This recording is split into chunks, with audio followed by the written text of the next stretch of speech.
Hey guys, today I'm gonna watch top 5 kids. Yo, want to be going through the top 5 scariest kids ever. Some kids that are going to send chills through your bones. You'll be absolutely terrified, and they're the type of kids that you never want to come across in your real life. But before we end this video, if you guys have ever come across a scary kid in your life, then make sure you leave a like on it, and of course, comment down below and tell me the scariest kid you ever have come across, what they did that made them seem so scary. Maybe they pulled off some really creepy, demented shit, or maybe you're that scary kid. I don't know what your life is like. Tell me any stories you have down in the comment section below, and if you haven't already, make sure to subscribe to the channel so it'll really help out. But let's get in this top 5. In the number 5 spot, we've got a 12-year-old girl with some extreme anger issues as well as some probable psychological problems.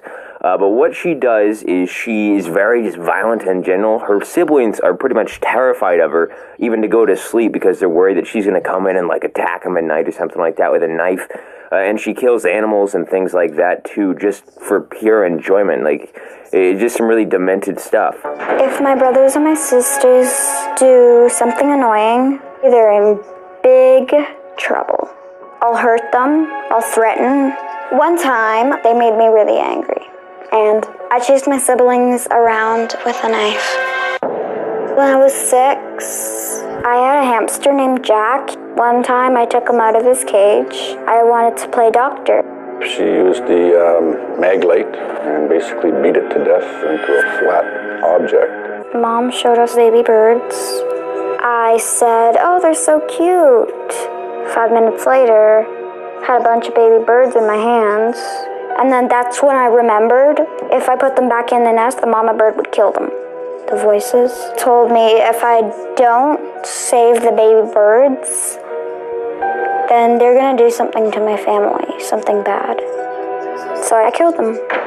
Violence makes me feel comfortable. Over to number 4, we've got an evil 13-year-old boy who was arrested after he murdered his own mother. And if that isn't bad enough, what he did before he murdered his mother was even worse. He actually tried to sexually assault her. He was unsuccessful, but he still tried, which is just messed up if you think about it. I think we can all be honest with each other here. You really have to be a sick, twisted piece of shit to go and murder your mother and try to sexually assault her beforehand. And the reason that he did this is going to piss everybody off even more if you aren't already pissed off about this already.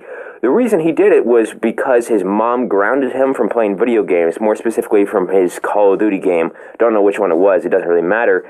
But he went off on her because of that. Now I'm going to assume that there was problems beforehand with this kid, and that this whole situation with him being grounded from video games was just a trigger that finally set him off and made him actually do this. But still, really sick and just twisted. We're learning new disturbing details about a murder in Osage. Court records say a 13-year-old boy accused of killing his mother also tried to sexually assault her. Gretchen Crooks was found shot to death inside her home over the weekend. Her 13-year-old son is now officially charged of murder and assault with intent to commit sexual abuse. Although Noah Crooks can't be charged as an adult, they filed this motion to consider him a youthful offender. That means he could go through trial like an adult, but remain in juvenile detention until he turns 18. At that point, not even the county attorney is sure what would happen. Number 3, in my opinion, this one is easily the most eerie, creepy, and downright terrifying one on this list. Like, this dude, once you see it, he's gonna send chills down your spine. But he's convicted of murdering his own mother, just like the last kid, except